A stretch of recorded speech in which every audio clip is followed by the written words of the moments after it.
Bonjour à tous. Aujourd'hui, avec les différents exercices qu'on va faire, on va surtout essayer d'établir si des intégrales impropres sont convergentes ou divergentes. Il y a plein de façons, plein de cas, selon si on a une explosion en temps fini, une explosion en temps infini, des intégrales faussement impropres. Parfois, le problème est un peu plus complexe en fonction de la pression du domaine de continuité des fonctions, etc. On va voir différents cas pour pouvoir savoir traiter ça dans à peu près n'importe quelle situation.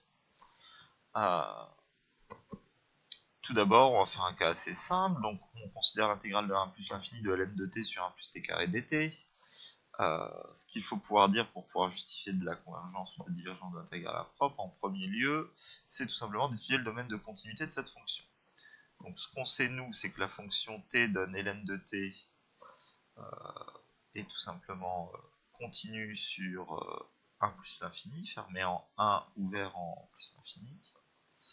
On sait aussi que t qui donne 1 plus t carré est continu alors sur R en tant que polynôme.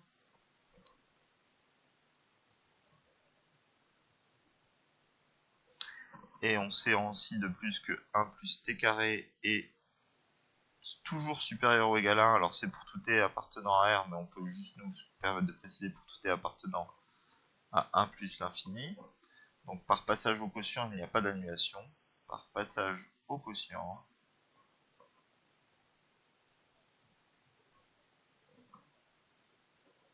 on a que au final, la fonction qui à t associe 1 sur 1 plus t carré est elle aussi continue sur 1 plus l'infini. Et donc, globalement, la fonction f qui à t associe ln de t sur 1 plus t carré est continue sur 1 plus l'infini.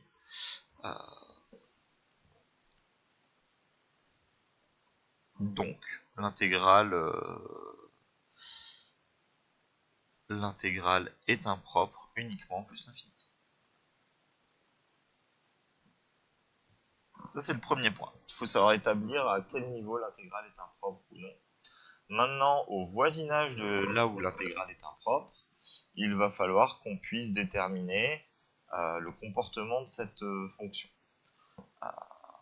Alors ici, je vais proposer deux méthodes différentes assez simples. Première méthode, c'est tout simplement d'essayer, enfin non, ça consiste à une méthode, mais on peut passer aux équivalents à tout moment dans cette méthode pour simplifier la vie. Donc pour essayer de voir si c'est convergent en plus l'infini, on peut bien entendu essayer de se comparer à une intégrale de Riemann. Donc pour ça, on se compare à du 1 sur 1 sur t puissance alpha. Donc ça transforme ça en du t puissance alpha ln de t sur 1 plus t carré. Alors, comme d'habitude, cette méthode ne résout pas tous les problèmes parce que maintenant il faut comprendre l'ordre de grandeur de ce terme, quelle va être sa limite, qu'est-ce qui va se passer, etc. etc., etc. Donc une façon simple de gérer ça, c'est peut-être de travailler encore et toujours par équivalent quand t tend vers plus l'infini. Au numérateur t puissance alpha, je peux pas trop le simplifier, ln de t non plus. Par contre, au dénominateur, clairement 1 est négligeable devant t carré. Donc ça, c'est la même chose que faire du t puissance alpha moins 2 par les règles sur les puissances, ln de t. Or, t puissance alpha moins 2 ln de t, on peut déterminer sa limite. Sa limite quand n tend vers plus l'infini, ça dépend de plusieurs choses, hein, ça dépend des valeurs de alpha. Mais par exemple, si alpha moins 2 strictement positif, la puissance de t est strictement positive, ça va vers donc, c'est pas quand n tend vers plus l'infini, excusez-moi, c'est quand t tend vers plus l'infini. Donc t, dans ce cas-là, la puissance est positive, t va donc vers l'infini, ln va vers l'infini, cette limite fait plus l'infini. Maintenant, si alpha égale 2, je sépare en deux cas pour voir ce qui se passe, mais en fait ici ça va pas nous poser beaucoup de problèmes. Donc la puissance est nulle, il reste que du ln de t, ça fait toujours plus l'infini. Donc j'aurais pu aussi tout simplement me limiter à mettre un inférieur, un supérieur ou égal ici. Et maintenant, si alpha moins 2 est strictement négatif, cette limite va faire 0, parce qu'on a cette puissance qui est négative, et donc on a du 1 sur plus l'infini, qui tend vers 0, on a du ln de t, et là il faut un argument, c'est par croissance comparée. Donc on peut avoir les différentes limites possibles, c'est-à-dire qu'on peut aussi pouvoir dire que la fonction f de t est négligeable devant un terme en 1 sur t puissance alpha, on peut aussi dire qu'un terme en 1 sur t puissance alpha est négligeable devant f de t, selon la valeur qu'on veut. Donc il faut réfléchir à ce qu'on veut dire et conclure.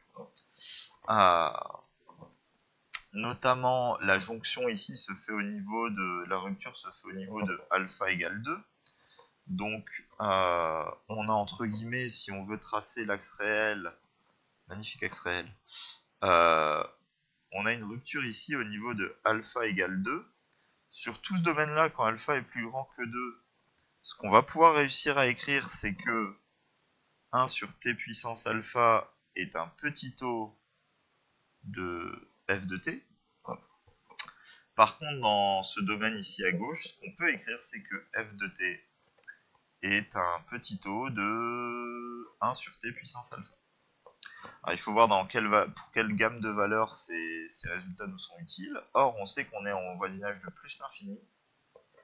Donc, quand t tend vers plus l'infini, les résultats de cours sur les intégrales de Riemann, donc si je refais un deuxième axe réel pour Riemann, on sait que les intégrales convergent dès que alpha est strictement plus grand que 1. Donc ici, ce que j'ai comme résultat, c'est que c'est convergent, et ici, bien sûr, ça diverge. Donc il faut voir dans quelle mesure ces deux résultats mélangés, le résultat qu'on peut obtenir ici et le résultat de cours, peuvent s'emboîter pour pouvoir prouver à la convergence ou à la divergence de cette intégrale impropre. Et donc ici, c'est assez simple. Dans ce cas-ci, ce qu'on peut arriver à prouver, puisque on sait que ça... Est-ce que c'est utile dans cette zone-là? On a du 1 sur t puissance alpha qui est convergent, et on a une fonction qui est plus grand que quelque chose qui converge. Donc avec notre graphe sur les 5 courbes, c'est le cas où on ne peut pas conclure ici. Si je me mets tout à gauche, ici j'ai une fonction qui est plus petite qu'une intégrale divergente, je ne peux pas conclure. Le seul cas où cette inégalité est utile, c'est quand on va se placer entre alpha égale 1 et alpha égale 2, où on a notre fonction qui est plus petite qu'une intégrale convergente. Donc, on n'a pas besoin de faire ces graphiques et de noter ça, c'était juste pour vous expliquer ce qu'on peut conclure de ce calcul qui est très utile. C'est que si on prend un nombre alpha entre 1 et 2, donc ce qu'on va écrire ici,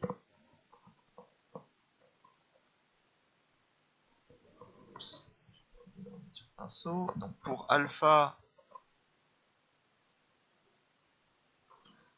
alpha qui appartient à 1, 2, ouvert des deux côtés, donc par exemple alpha égale 3 demi, on a que f de t est un petit taux, quand t tend vers plus l'infini, de 1 sur t puissance alpha,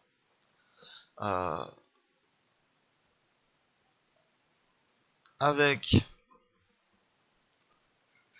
j'ai remis du alpha, je peux mettre directement ici 3 demi, avec l'intégrale de 1 à plus l'infini de 1 sur t puissance 3 demi dt qui converge, comme une intégrale de Riemann qui est donc du cours, hein, on peut dire par le cours, par critère de négligeabilité,